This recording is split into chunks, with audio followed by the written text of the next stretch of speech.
We want justice. We want justice. लोकतंत्र की हत्या बंद करो. SIR वापस लो.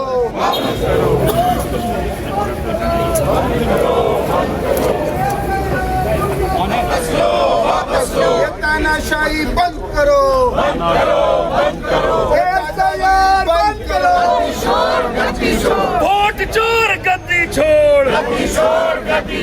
वोट बंदी. அண்மை செய்தி. நாடாளுமன்ற வளாகத்தில் இன்றும் எதிர்க்கட்சிகள் போராட்டத்தில் ஈடுபட்டு வருகிறார்கள். விவரங்களுடன் இணைக்கிறார் செய்தியாளர் ராஜேஷ். விவரங்கள் வழங்கலாம். வணக்கம். எதிர்க்கட்சிகள் தொடர்ச்சியாக 5வது நாளாக போராட்டத்தில் ஈடுபட்டிருக்கின்றன. நாடாளுமன்ற வளாகத்தினுடைய 2 அவைகளும் கடந்த சில நாட்களாக முடக்கப்பட்டு வருகின்றது. குறிப்பாக மக்களவை பொறுத்தவரையிலே தொடர்ந்து 5வது நாளாக முடக்கப்பட்டிருக்கின்றது.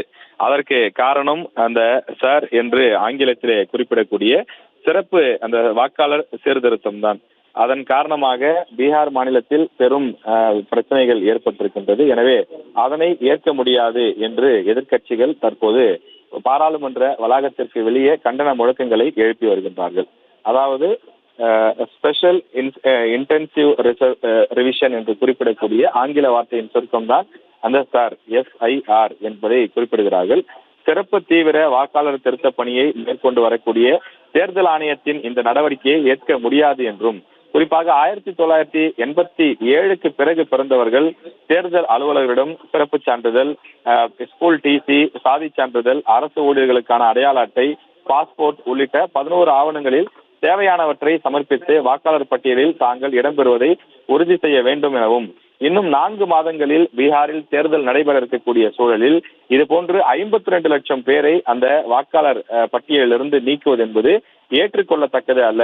இதில் எதிர்க்கட்சிகள் குற்றம் சாட்டுவது என்னவென்றால், பாஜக எங்கெல்லாம் தங்களுக்கு வாக்கு சதவீதம் குறைவாக இருக்கின்றதோ அந்த இடத்திலெல்லாம் இவர்கள் வெளி மாநிலங்கள் அல்லது வெளிநாடுகளிலிருந்து வந்து அத்துமீறி குடியேறியவர்கள்.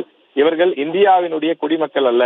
இவர்கள் ஆதார் அட்டை, ரேஷன் அட்டை போன்றவற்றை வாங்கி வைத்திருந்தாலும் கூட இவர்கள் பல்வேறு வெளிநாடுகள், அண்டை நாடுகளிலிருந்து இங்கே வந்து சட்ட விதிமீறி குடியமர்வு செய்திருக்கின்றார்கள். எனவே இவர்களை இந்திய தேர்தல் ஆணையம் அங்கீகரிக்காது என்று அறிவித்திருக்கக்கூடிய இந்த நிலையை ஏற்றுக்கொள்ள முடியாது என்றும் அவர்கள் தொகுதி வாரியாக பல்வேறு விஷயங்களை குறிப்பிடுகிறார்கள். கடந்த பீகார் சட்டமன்ற தேர்தலின் போது எந்த இடத்தில் 5000க்கும் குறைவான வாக்குகளில் பாஜக தோற்றிருக்கின்றதோ அது போன்ற இடங்களை கண்டறிந்து அங்கு இருக்கக்கூடிய சிறுபான்மையினர் மற்றும் காங்கிரஸ் அல்லது உள்ளூர் கட்சிகளுக்கு ஆதரவாக இருக்கக்கூடிய நபர்களுடைய பெயர்கள் வாக்காளர் பட்டியலிருந்து நீக்கப்படுவதாகும். இன்னும் வெளிப்படையாக சொல்ல வேண்டுமானால், பாஜகவிற்கு யாரெல்லாம் வாக்களிக்க மாட்டார்கள் என தெரிகிறதோ அவர்களை அடையாளம் கண்டறிந்து அவர்களை இந்த வாக்காளர் பட்டியலிலிருந்து வெளியேற்றக்கூடிய முயற்சி நடப்பதாகவும் தொடர்ந்து அங்கு இருக்கக்கூடியவர்கள் தெரிவிக்கின்றார்கள். எனவே அதனுடைய வெளிப்பாடாகத்தான் தொடர்ந்து 5வது நாளாக டெல்லியிலே மாநிலங்களவை முடக்கப்பட்டிருக்கின்றது. ராகுல் காந்தி இது தொடர்பாக பல்வேறு விஷயங்களை ட்விட்டர் மூலமாகவும் அதே போல பேட்டிகள் மூலமாகவும் தெரிவித்து வருகின்றார். இது மிகவும் முக்கியமான விஷயம் என்றும், இந்திய தேர்தல் ஆணையம் தாங்கள் செயல்பட வேண்டிய அளவுக்கு நியாயமாக செயல்படவில்லை என்றும் அவர் தேர்தல் ஆணையத்தின் மீது குற்றச்சாட்டை முன்வைத்திருக்கின்றார். அது மட்டும் இல்லாமல் கர்நாடகாவிலும் கூட இதே போன்று அவர்கள் முன்பு மோசடி செய்தார்கள், அதற்கான ஆதாரங்கள் எங்களிடம் இருக்கின்றது, எனவே இந்த விஷயத்தை நாங்கள் சும்மா விடப்போவதில்லை என்பது போல அவர்கள் தெரிவித்திருக்கிறார்கள். எனவே பீகாரை மையமாக வைத்து நடைபெறக்கூடிய இந்த வாக்காளர் சீர்திருத்த அரசியல் என்பது நாடு முழுவதும் பல்வேறு மாநிலங்களுக்கு இது போன்று நடைபெறும்.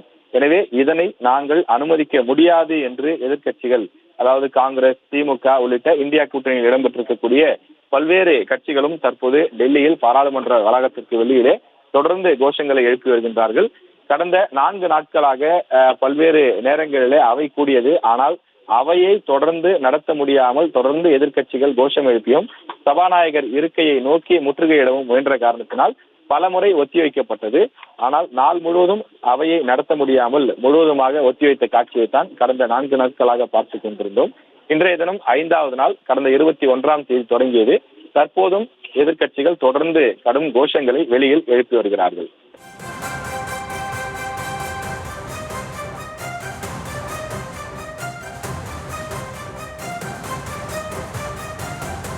விவரங்களுக்கு நன்றி ராஜேஷ்.